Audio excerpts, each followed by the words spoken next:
If I lose it all, slip and fall, will you laugh at me?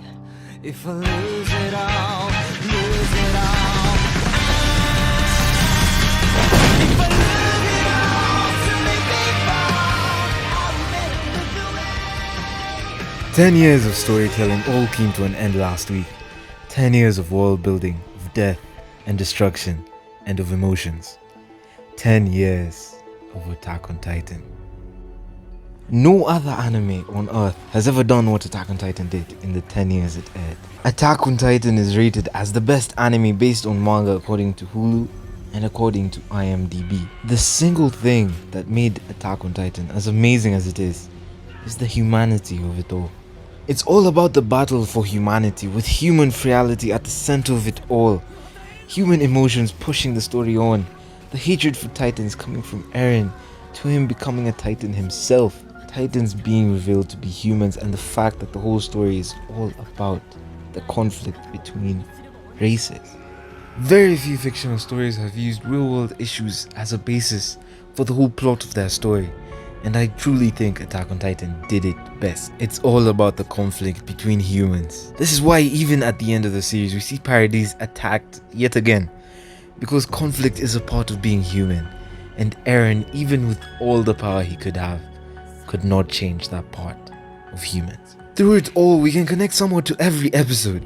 From the Reiner and Bertolt reveal, where we felt the betrayal, to the rumbling, where we saw the fear and felt as though we were the ones being crushed. Yes, you could argue that Attack on Titan's success was pushed by its animation and production quality. But how many other animes have been animated with more revolutionary techniques? Don't get me wrong, the animation and sound definitely played a role, and I'm sure every single reveal would not have hit the same without it. But without a story that's focused solely on the fight for humanity, the fight for freedom, we may not have heard of this whole story. The other thing would be the storytelling.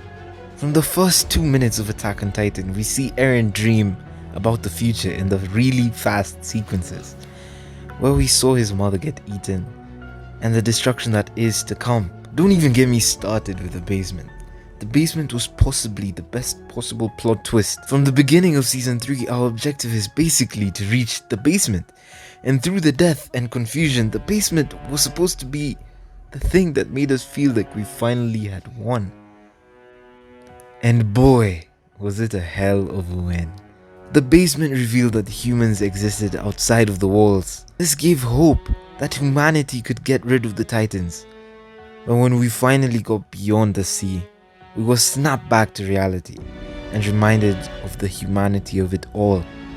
That even if Titans were no longer their biggest concern, humans, who were the Titans, humans had always been their main concern. They saw for themselves that inside or outside the walls, there were always enemies, there was always conflict. Eren most of all realized this and acted accordingly. Soon enough, we saw the attack on Marley. Eren's realization was now manifested, and his plan to keep fighting went on until finally him and Zeke came into contact and the rumbling began.